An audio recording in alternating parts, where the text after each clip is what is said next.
Hey guys, it's your girl Simone. Welcome to my channel Naturally Sim.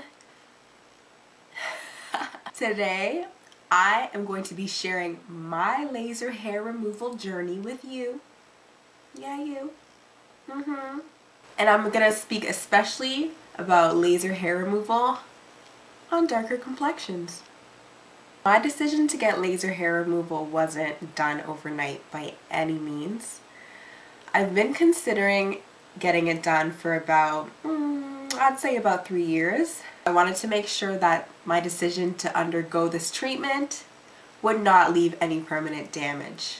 There's new technology that adapts to every single complexion, hair type, skin type, everything. There have been advancements so everyone can enjoy the results of laser hair removal. I heard a lot of horror stories.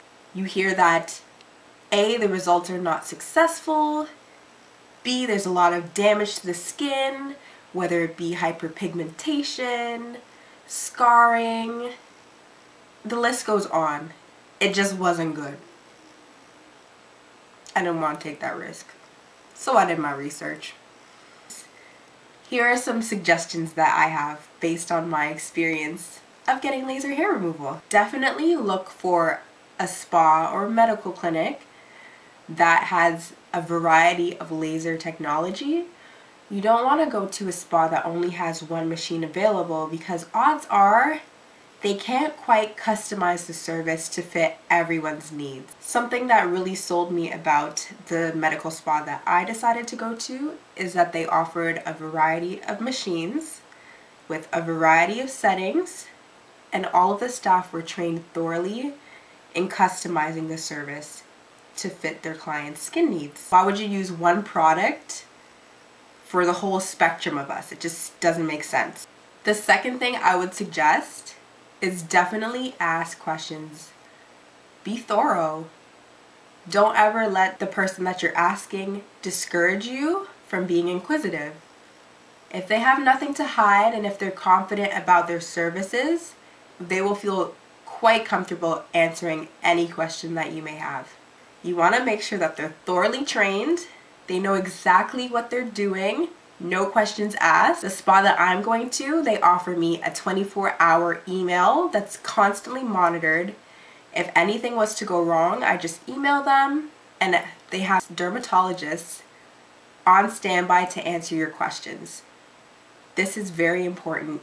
You don't only want to go for the service, you don't only want to pay for the service, you want to pay for the upkeep, you want to pay for their knowledge, you want to pay for their guidance. Like I said, you're entrusting something so precious to someone. You want to make sure that they know exactly what they're doing. You want to feel confident.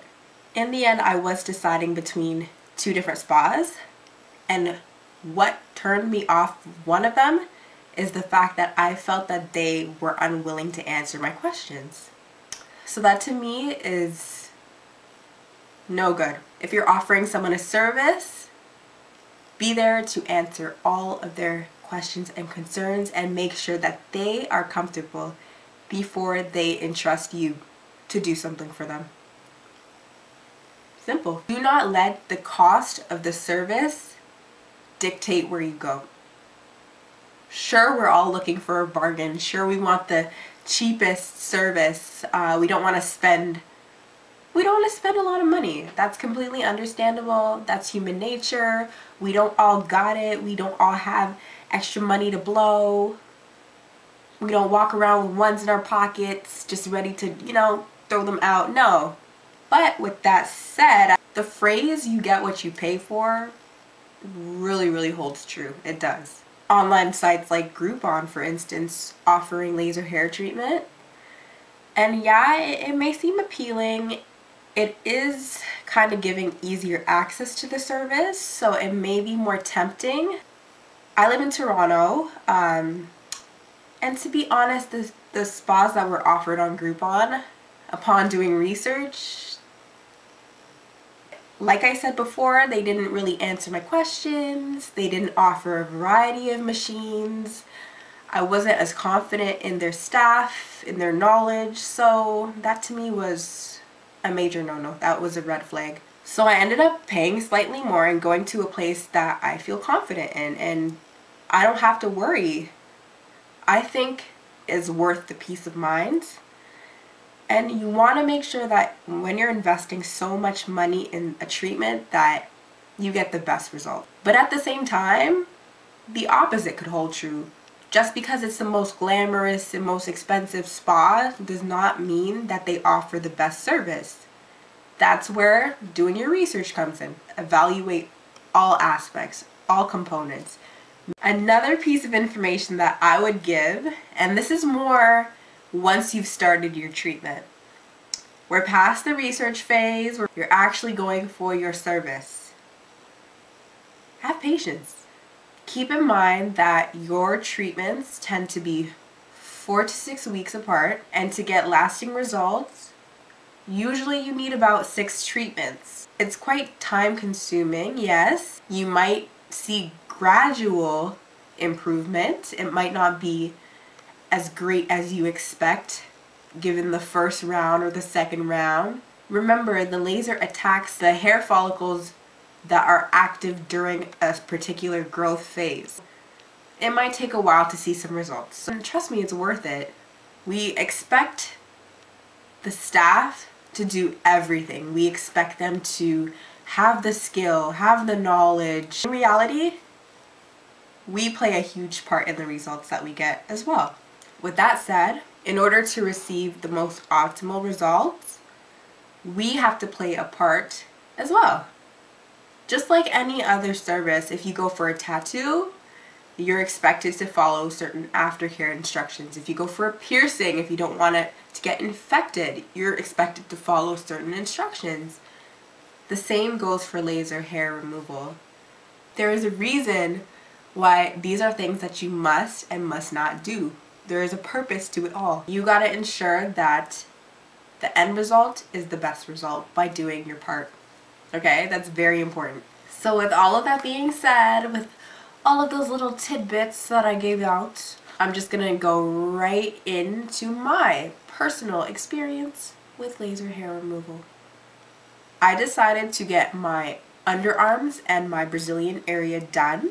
I'm so impressed with the results that I am considering going to get my legs done, my lower legs. I don't get much hair on my upper legs, so that's never really been an issue for me, but I'm starting to notice that with the constant shaving that my legs are starting to get super dry, like dry patches, some discoloration. So because I'm so impressed with my results thus far, and I say thus far because I am only halfway through my laser hair treatments, I will come back with a second video once I have completed them fully.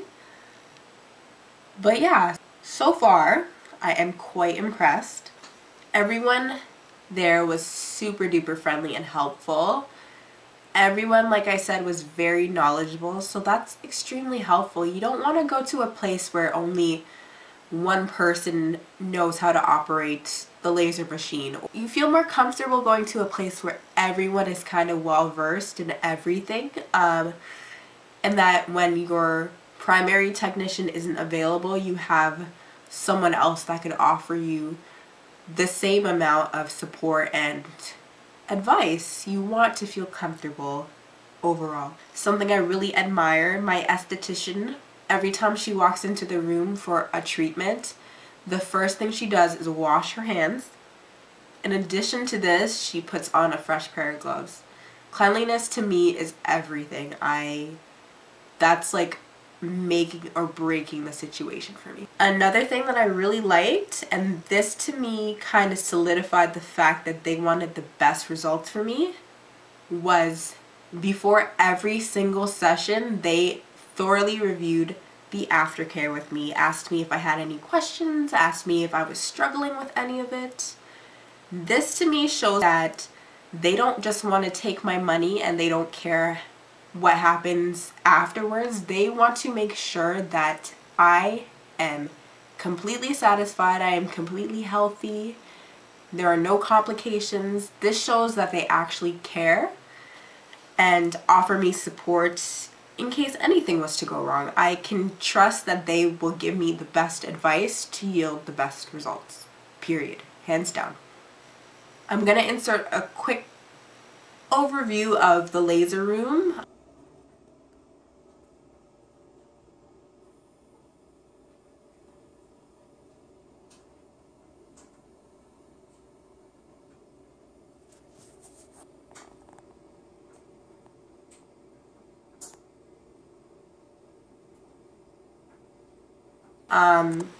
As you can see, it's very well stocked, very clean, no clutter, everything's extremely sanitary. It's all about hygiene.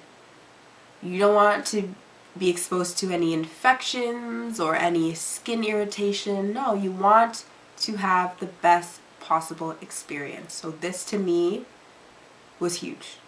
Something that really stood out to me that I really liked about the place that I go to, they don't push numbing creams on you. A lot of places suggest numbing creams to make their job easier. They don't want to deal with a client that's fidgeting, that's stopping the treatment because they're in pain. They just want to numb it. They just want to get it over with. Bam, bam. The place that I go to, they're more concerned about my skin and my skin's reaction to the laser. So with that said, they don't promote numbing. Instead, what they do is they numb the area with ice. And also they use a machine called, I believe it's called the Coolglide. I'm going to put in the information right here. And I'm also going to put it in the description box. That also has a cooling tip on it. So honestly, it really does work. It makes a difference for me. I would say I have a moderate tolerance to pain, and if you have a low tolerance for pain, what they also suggest you can do is take a Tylenol about half an hour to an hour before the treatment. I did that for my first treatment because truthfully I was a little scared. I didn't exactly know what to expect, so I wanted to err on the side of caution. So yeah, I did take a Tylenol, just a regular Tylenol. I think I took it about 45 minutes before my treatment. Comparing my first treatment to my two others, I chose not to take the Tylenol for the two others. Honestly, it's very bearable. So if you have a pretty good tolerance for pain, you should be fine. What I will stress though, and this is very important, I learned this the hard way. I'm telling you so that you don't make the mistake that I did. When they tell you to shave the night before, make sure you do so very thoroughly. Please do that for me and you and your esthetician. Just do it, please. I made the mistake of not shaving as closely as I should have because I had the mindset, oh, the laser's just gonna zap the hair out anyway, it's just gonna fall. No. If you have any little stubble down there, the laser will hit that sucker and you will feel it. It will be a zap. It will be a slight burning sensation, especially if you're getting your nether region done. You don't want to feel that. Why feel that when you don't have to? No. Make sure you shave thoroughly. Don't make the mistake that I did, please. Okay. What you can expect during the treatment, in terms of sensation, I would liken it, I would compare it to like the snapping of a rubber band, but it's very brief. You're not focused on the same area, just going over it. You know, it's not like that. It's not like waxing where they have a little stubble and they go over it multiple times and you feel like your skin's ripping and getting raw. No, it's not like that. It's a very quick treatment. It's like a snapping of a rubber band. It's very variable. But if you follow the aftercare, you can also use some ice to cool it. But what they really suggest is aloe vera gel. And I can attest to that. It really does help, guys. It does. I forgot to mention, when you get the treatment done, you might expect immediate results. You might expect to just see all the hair fall out immediately after your treatment. That's not how it works. The laser targets the hair follicles, it kills them, and the hairs slowly weaken and die out. With that said, you can expect to see hairs falling out about a week to 2 weeks after the treatment, and they really fall out. Yeah, they really fall out. You will see a lot of hairs, so don't be surprised. It's just the process. And don't expect them not to grow back, because most of them will. Don't be alarmed. That doesn't mean that your treatment was not successful. And also, the hairs might grow back, but much thinner. And that also was a case for me. So yeah, don't be alarmed. It's all normal. So I think that's pretty much everything I have to share with you guys thus far. Like I said, I'm only halfway through my treatments. I am on, well, I just completed treatment 3 of 6. It's been about 2 weeks since my 3rd treatment, so I will definitely be coming back with an update video once I have completed all of my sessions. So hopefully by my 6th and final session, I will be completely and permanently hair-free. Like I said, I will be updating you guys. If you guys have any questions for me for my next video, just leave me a comment. I will try to address everything. I will get some information for you to make your process easier. All I wanted to do with this video is just give you some more knowledge, especially for men and women of color. There's not much of a resource when it comes to the treatment and how it affects people with darker skin. So hopefully this is helpful to you. Hopefully you gain some more knowledge than you had before. And yeah, feel free to ask questions. Thank you guys for tuning into my page. Keep updated. I will be posting videos more regularly. Please like and subscribe. Bye guys, I'll see you next time.